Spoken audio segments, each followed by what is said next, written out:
on this point, but OneFact is going to punch him all the way out and is eventually going to pick up that kill. Not entirely sure what with, but he's going to grab Cox with it. Along the way, 97% gained by RunAway, but MVP Space now still with a lot to work with, and that one put. Cox on the Soldier is now switched over to the Doomfist. Actually, a weird flex again. For this player's played so many heroes. Yep, so many different options. He's going to get the uppercut kill onto Fuse, though. We'll see whether they can utilize that.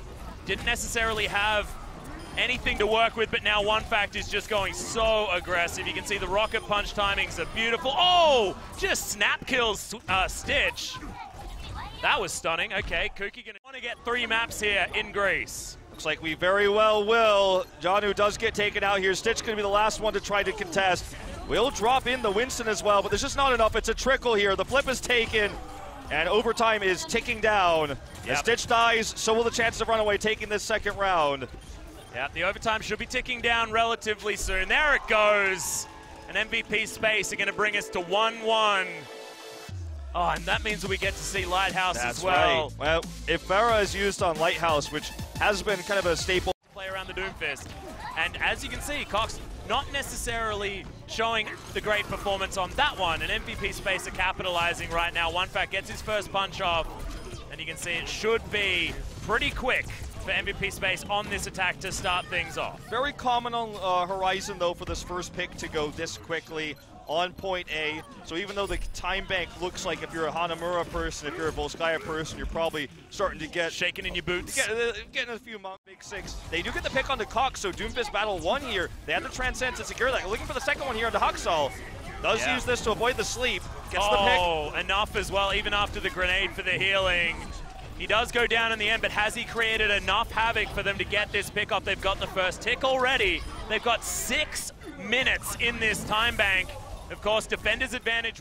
Well, they're not getting the cap, Atlas. We've got another nano boost coming down on top of Tizzy, though, so everything that they're working for could be all taken away now as OneFact is able to get that kill with the attack visor, takes out Stitch as well, but now they've spotted him. Now they're going to disrupt him. MVP Space, it doesn't seem to matter, though, as they've got themselves onto this point. Are they going to be able to do it? Oh, my God, yeah, Haksal just standing on this one. It isn't going to be enough, and in overtime, they're able to get the cap. We'd have thought that this series was going to be defined by Doomfist versus Doomfist or Doomfist versus Genji. We thought that very likely OneFact would be dueling with Haksal in this series. He battled and on Horizon.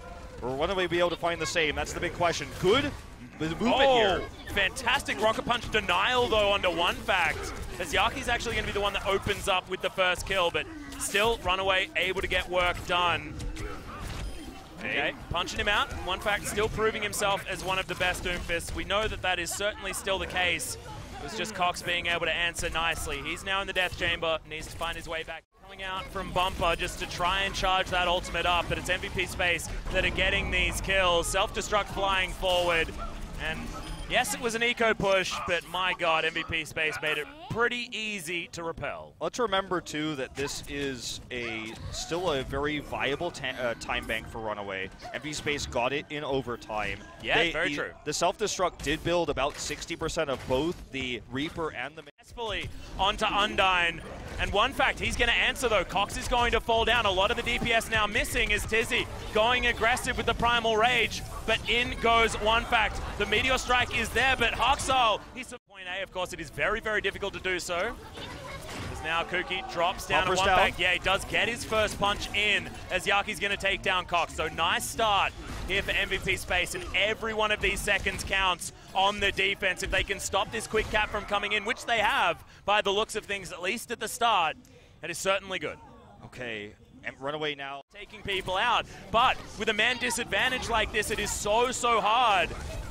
And MVP Space are looking really, really good. We've got 2 seconds to go, and they're getting kills at exactly the right time. OneFact finishes that one off, and that's the hold. MVP Space make this a series. And now they are just halfway there. One more win guarantees them second place in the group. 2 more, sorry, we guess. Yeah, they were able to get him out of the fight quite nicely as well, MVP Space. So, well done, but they have certainly bought far more time, have RunAway, than MVP Space were able to here on the first point. They don't have Primal Rage, so delaying this now is going to be very difficult. They just want to burn a few more seconds off without getting wiped here. Hey, that's the double for OneFact. This should be the end. The Transcendence to try and keep him afloat, and he's going to be taken out.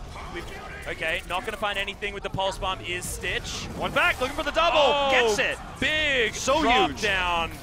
He needed that because they already lost. One of them find the stick, not going to happen there for Nene, but they will be able to get the pop on the Sleeping Bear all the same. In the meantime, Revenge comes back through. Another Transcendence popped out for him. Wekeed is looking for a place to go with his Meteor Strike. Drops in straight in on top of Sleeping Bear. 20 health. Finds Asher with that Rocket Punch and manages to stay alive. Blade. Finds 2 kills now. Meteor Strike coming through. Doesn't find the kill, but has the uppercut. Comes back in onto the high ground. Seismic Slam straight into the shot there on the back from OGE. Heat Ball. Sleeping Bear is dead. Orochi goes down. Revenge trying to delay this one, but the ice block's actually not really next to the payload. Yeah. So I think that this is going to be LW Red getting that completion here. Last second jump through from OGE. He's got the Primal Rage to buy a little bit more time, but he gets booped. They're going to push this timer to the limit. And they want to work that down as low as humanly possible. Rid of Pumple to start off the fight is going to be a good way to do so. Wekeed goes low, keeps himself alive. Just by dodging around and has the Rocket Punch. That's exactly where Kino's going to go. Self-struck the double kill, answering the double kill from Wekeed. And now we're seeing Pulse Bomb. I believe it was Eden. Yes, it was. Actually, you got to give credit to Hotbutt's been pretty on point with denying these Pulse Bombs out from Kino. That's Always 2 in a row. around, and now actually it's going to be Kino getting taken out by that Rocket Punch. Wekeed comes up with another one, but now Saucin has the Dragon Blade available, goes in. As everybody clumped up, and they all just cut him down. Saucin falls, Rhea out of the mech. Will get taken down, and LW Red is straight back in onto the point. They get rid of Pumple with relative ease. They will get to be onto somebody like Pumple. Yeah, there we go. Punch coming through. Discord Orb down in onto the Winston. He's full low, actually. Take him down, but he is not going anywhere. He's staying in the fight, but the rest of the squad is not. Kino and Neko both get taken down. Now Hyuk in a bit of danger. Looks like he will be staying alive, at least for the moment. Needs to get that health back. Manages to get so. Gets the boop in. One more melee shot would take him down. He's got the dodge, but the Discord Orb helps finish him off. Fast enough. Died with Meteor Strike available. Would have been another delay. Looking for the bomb onto 1J lead. Don't get it. Yeah, Kino hasn't been the greatest time for him getting these sticks through.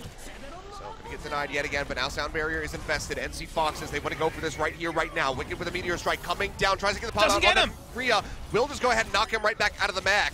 Now looking for the kill. Seismic Slam into the uppercut, a couple shots to finish him off, but actually doesn't find the kill yet. But in the meantime, Saucin has gone down. Now Pumple and Rhea finished off. NC Foxes will be held off here for the moment. They invested quite a bit on that push. Yeah, the Dragon Blade was used by Saucin and all of that to no benefit. Sound Barrier from both sides as well. The timer continues ticking, and now LW Red can feel a little bit more confident. Something gets more difficult for NC Foxes to actually pick up the full completion.